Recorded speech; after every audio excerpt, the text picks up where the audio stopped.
Hai, Assalamualaikum dan salam sejahtera kepada semua. Dan bersama korang sekarang adalah saya Bro Jeb daripada channel Bro Jeb Share. Mungkin ada yang kenal, mungkin ada yang tidak. Jadi selamat berkenalan kepada saya Bro Jeb. Dalam video kali ini saya akan kongsikan kepada korang semua asas-asas untuk menjadi YouTubers. Ya, saya faham mungkin ada dalam kalangan korang ni yang sudah lama bermain YouTube dan ada yang masih baru bermain YouTube. Tapi saya akan kongsikan step by step bagaimana untuk kita menjadi YouTubers, content creator di platform YouTube ni lah.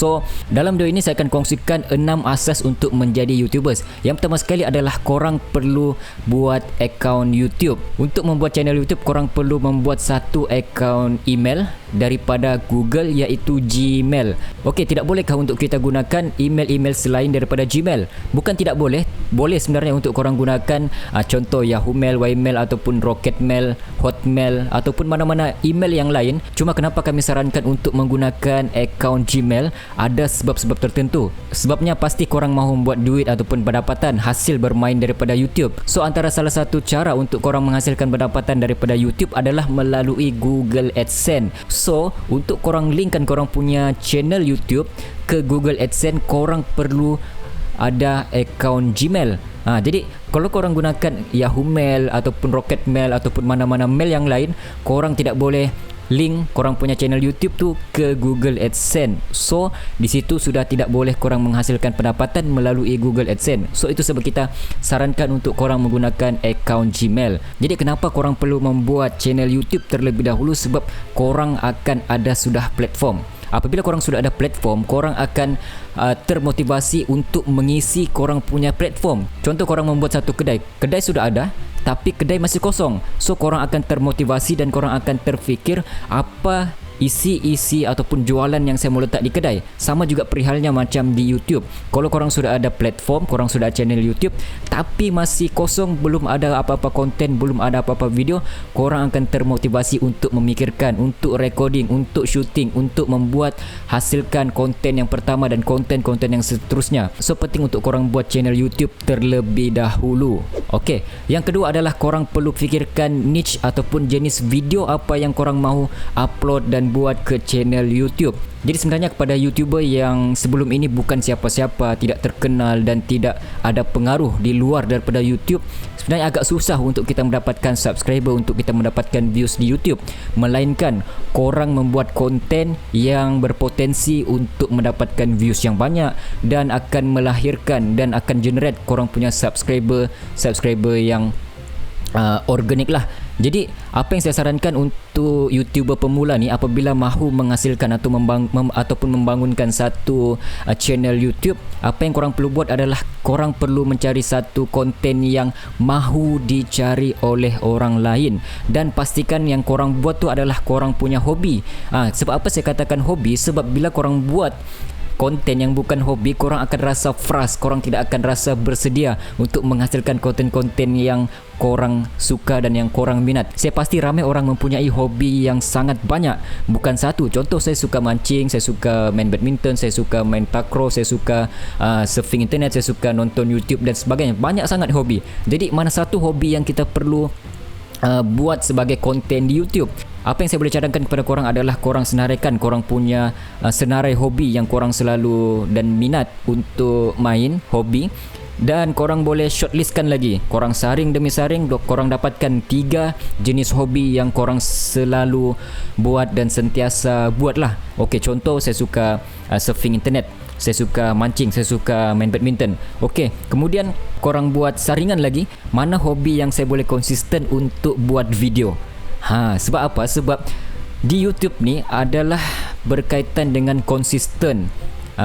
Berkaitan dengan konsisten. Kalau korang konsisten, korang akan dapat views yang banyak lah, ataupun korang akan mendapat recommendation daripada YouTube kalau korang konsisten mengupload video. So penting untuk korang highlightkan korang punya hobi yang korang minat. Okey, yang ketiga adalah korang memerlukan sekurang-kurangnya asas untuk membuat video. Okey, asas untuk membuat video ni apa yang korang perlukan adalah satu, iaitu perakam video, iaitu kamera. Dan kemudian korang perlukan perakam audio, iaitu mikrofon, dan korang perlukan sekurang-kurangnya ada satu lighting.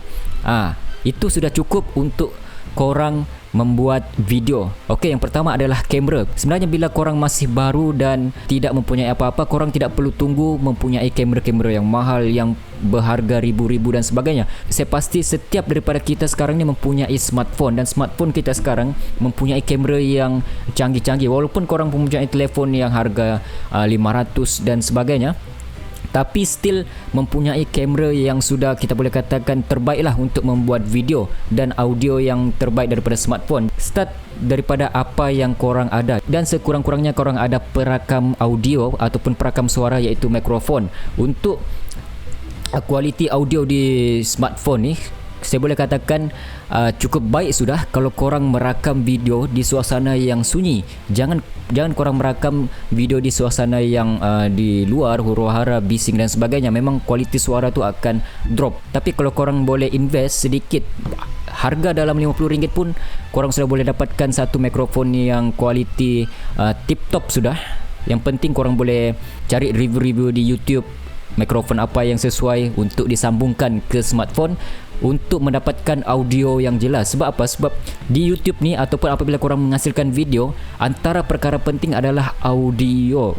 Walaupun korang punya video tu kabur dan tidak best, sekurang-kurangnya korang mempunyai audio yang jelas. Sebab ramai yang menonton video ataupun membuka video tapi tidak nonton, mereka hanya mendengar suara. Belilah mikrofon yang murah-murah untuk sambungkan ke kamera korang lah untuk mendapatkan audio yang terbaik. Dan yang ketiga adalah lighting. Lighting ni penting untuk mendapatkan kualiti video yang terang, tajam, dan juga cukup korang ada satu key light untuk menerangkan korang punya apa yang berada di frame, di kamera frame. Dan kalau korang tidak mampu untuk beli lighting, tidak apa, korang boleh rakam video menggunakan sumber cahaya daripada matahari. Korang boleh rakam video di tepi tingkap, di luar rumah dan sebagainya. Jangan jadikan alasan lighting tidak ada, korang tidak merakam video. Okey, seterusnya yang keempat adalah korang boleh bergabung dengan grup-grup YouTube ataupun bersosial dengan YouTuber-YouTuber yang ada dekat dengan korang, ataupun secara amnya YouTuber-YouTuber Malaysia. Korang boleh masuk mana-mana grup di Facebook, di WhatsApp dan sebagainya untuk korang bersosial, untuk mendapatkan kawan-kawan baru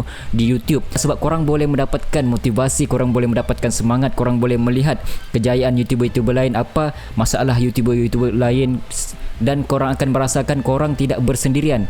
Okey, seterusnya yang kelima adalah korang perlu tahu peraturan-peraturan YouTube. Apa yang korang boleh buat dan apa yang korang tidak boleh buat di platform YouTube. Saya tidak mahu korang melakukan kesilapan-kesilapan yang banyak dilakukan oleh YouTuber-YouTuber yang tidak belajar daripada kesilapan orang lain. Sebab apa? Saya tidak mahu korang bersusah payah, berpenat lelah untuk menghasilkan video-video, konten-konten di YouTube, tapi akhirnya korang kena copyright lah, korang terkena reuse konten dan sebagainya, dan akhirnya korang tidak dapat join YouTube Partner Program, korang tidak dapat monetize, dan korang tidak dapat menghasilkan pendapatan daripada YouTube. Korang perlu tahu peraturan-peraturan yang telah ditetapkan oleh YouTube sebagai content creator, dan korang perlu sentiasa update lah. Sebab kadang peraturan-peraturan yang korang tahu tu adalah peraturan lama, padahal ada peraturan baru yang telah dikeluarkan oleh YouTube. So korang perlu sentiasa alert dengan peraturan-peraturan terbaru daripada YouTube. So saya sarankan belajar terlebih dahulu peraturan apa yang boleh dan apa yang tidak boleh korang buat di YouTube. Okey, seterusnya yang terakhir, yang keenam adalah korang perlu ada semangat yang kuat dan tekad yang kukuh untuk menjadi YouTubers ataupun content creator. Sebab saya beritahu korang awal-awal, untuk menjadi YouTubers, untuk berjaya di YouTube, untuk mendapatkan pendapatan yang banyak di YouTube bukanlah perkara yang mudah. Hanya beberapa YouTubers saja yang mempunyai rezeki yang baik, yang mana mereka membuat YouTube channel terus naik, terus mendapatkan pendapatan yang banyak. Tapi saya yakin ramai yang akan kecundang di dunia YouTube bila korang tidak mempunyai semangat yang tinggi ataupun tekad yang kuat untuk menjadi YouTubers. Jadi korang perlukan masa yang lama untuk menjadi YouTuber yang berjaya. So jangan harapkan kejayaan yang cepat. Korang buat channel YouTube hari ini, minggu depan korang sudah mendapat 100,000 subscriber. No, korang perlu hadapi, korang perlu lalui proses-proses untuk menjadi YouTuber yang berjaya. Yang penting korang tanamkan apa niat korang untuk menjadi YouTuber, dan korang fikir apa motivasi yang akan memotivasikan korang untuk menghasilkan konten-konten YouTube. Semoga berjaya pada suatu hari untuk menjadi YouTuber yang berjaya dalam industri YouTube Malaysia, dan kita akan sama-sama mengembangkan industri YouTube Malaysia. So saya rasa itu saja untuk perkongsian saya pada video kali ini tentang asas menjadi YouTubers. Kita akan jumpa di video akan datang. Saya Bro Jeb, sharing tanpa boring. Assalamualaikum.